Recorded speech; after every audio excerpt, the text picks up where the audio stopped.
एकादशी केवल एक व्रत ही नहीं बल्कि आत्मा की तपस्या, संयम का अभ्यास और ईश्वर के प्रति पूर्ण समर्पण का अद्भुत प्रतीक है।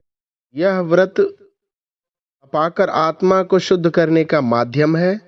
यह कथा केवल धर्म शास्त्रों की पंक्तियों में सीमित नहीं, बल्कि हमारी आत्मा के उस कोने को स्पर्श करती है जहां ईश्वर की पुकार सुनाई देती है और मनुष्य अपने सांसारिक बंधनों से ऊपर उठने का प्रयास करता है।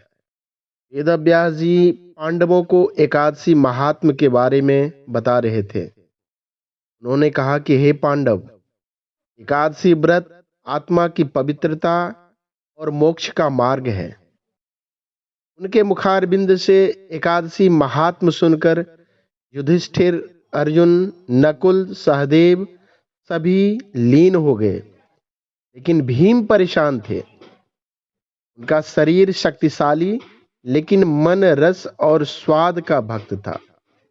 उन्होंने व्यास जी से निवेदन किया, गुरुदेव, मैं भोजन के बिना नहीं रह सकता।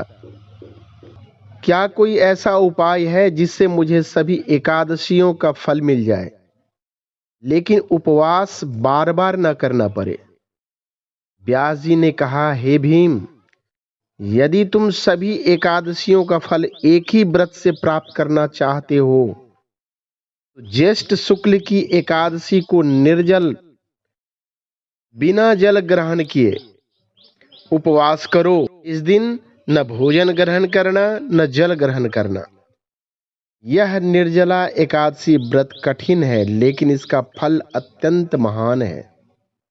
भीम ने गुरु के आज्ञानुसार इस कठिन व्रत का पालन किया और विष्णु लोक को प्राप्त किया। निर्जला एकादशी केवल एक उपवास नहीं बल्कि आत्मशुद्धि, त्याग और ईश्वर भक्ति का पर्व है।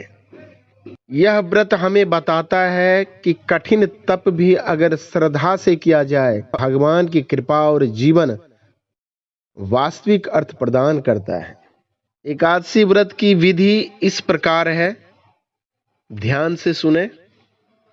व्रत की पूर्व संध्या को सात्विक भोजन ग्रहण करें। काम, क्रोध, लोभ आदि से दूर रहें। एकादशी के दिन सूर्योदय से पहले स्नान करें और भगवान विष्णु की पूजा करें। दिन भर न जल न अन्न ग्रहण करें। रात को जागरण करें और विष्णु सहस्रनाम आदि का पाठ करें या जाप करें।